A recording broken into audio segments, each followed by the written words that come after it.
आज आप लोग देखिए डियर स्टूडेंट, क्लास आपका 9th है, पार्ट 3 है, सब्जेक्ट बायोलॉजी, जीवों में विविधता। चैप्टर क्या चल रहा है आपका? जीवों में विविधता। पार्ट 2 आपको बताया गया, आज पार्ट 3 है।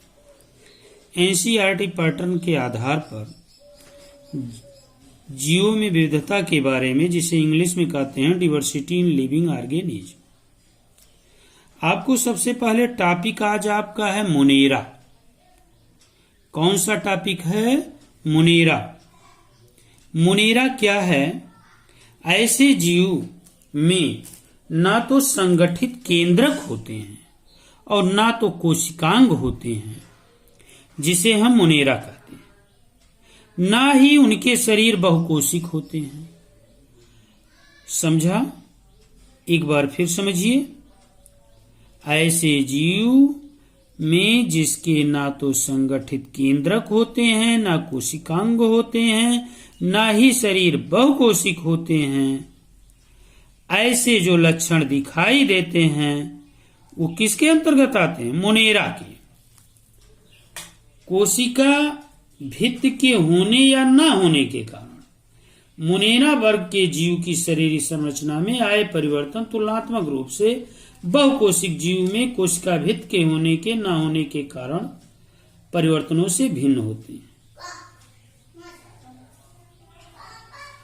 ये पोषण के आधार पर स्वपोषी अथवा विषमपोषी दोनों हो सकते हैं। स्वपोषी और विषमपोषी दोनों हो सकते हैं। उदाहरण आपको दिया गया है। मुनेरा के अंतर्गत क्या आता है? जीवाणु आता है, नीलहरित शैवाल आता है जिसे ब्लू ग्रीन एल्गा कहते हैं, अथवा साइनोबैक्टीरिया है, माइकोप्लाज्मा है। कुछ और एग्जाम्पल दिखाए गए हैं।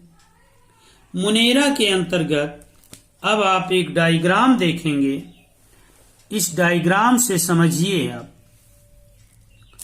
मुनेरा के अंतर्गत एक बैक्टीरिया दिखाया गया आपको। बैक्टीरिया के किनारे किनारे पर क्या पाए जाते हैं? एक कवच होता है जिसमें फ्लैजेला निकले होते हैं। इसके बगल आपका एक एनाबीना दिखाया गया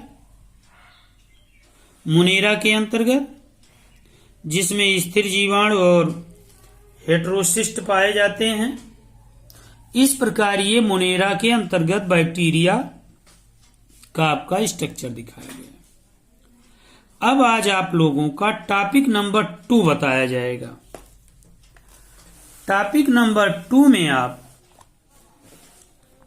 अध्ययन करेंगे। किसका अध्ययन करेंगे? प्रोटिस्टा का।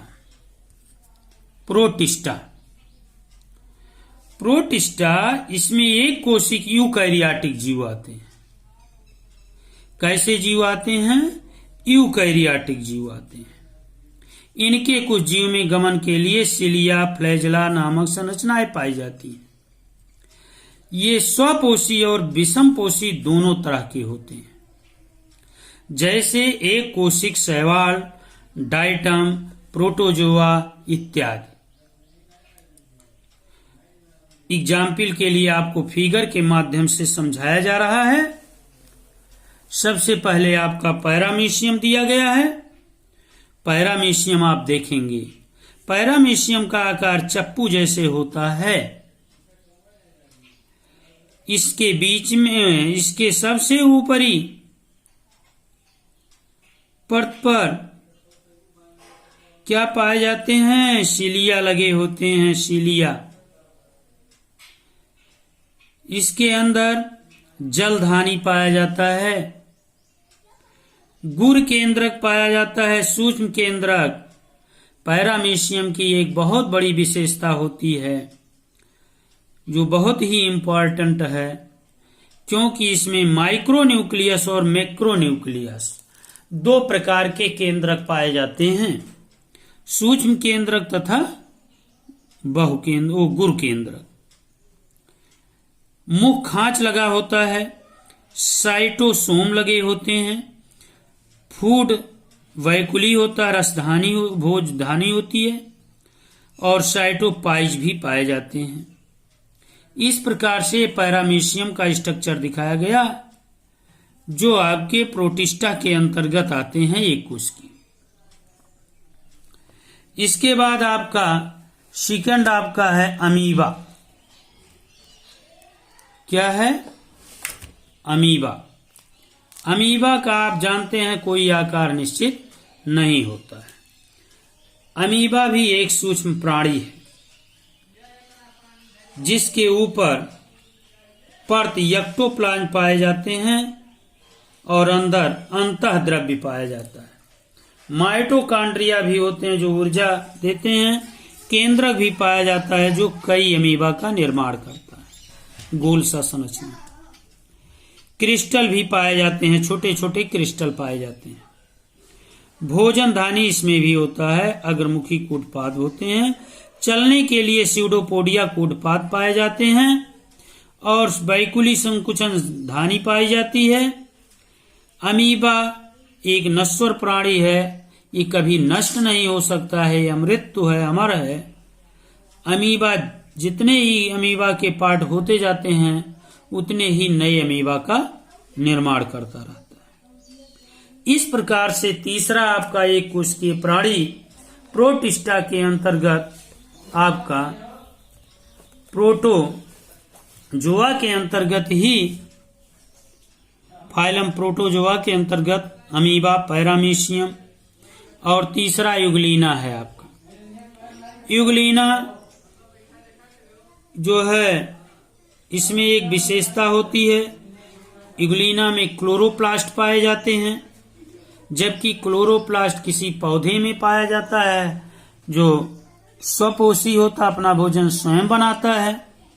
लेकिन अमीबा एक ऐसा सूक्ष्म प्राणी है जिसमें जंतु तथा पौधे दोनों के गुण पाए जाते हैं, इसलिए जंतु तथा पौधे के बीच का लिंकेज है, कड़ी है। इंपॉर्टेंट टॉपिक है आपका।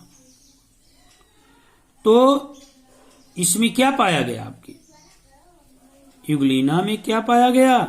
क्लोरोप्लास्ट, जो अपना भोजन स्वयं भी बनाता है और दूसरे पर भी निर्भर रहता है। इसमें भी संकुचनशील धानी पाई जाती है, प्रकाशग्राही अंग पाए जाते हैं, नेत्र बिंदु होता है, केंद्रक होता है, फ्लैजेला होते हैं चलने के लिए, स्पर्श करने के लिए।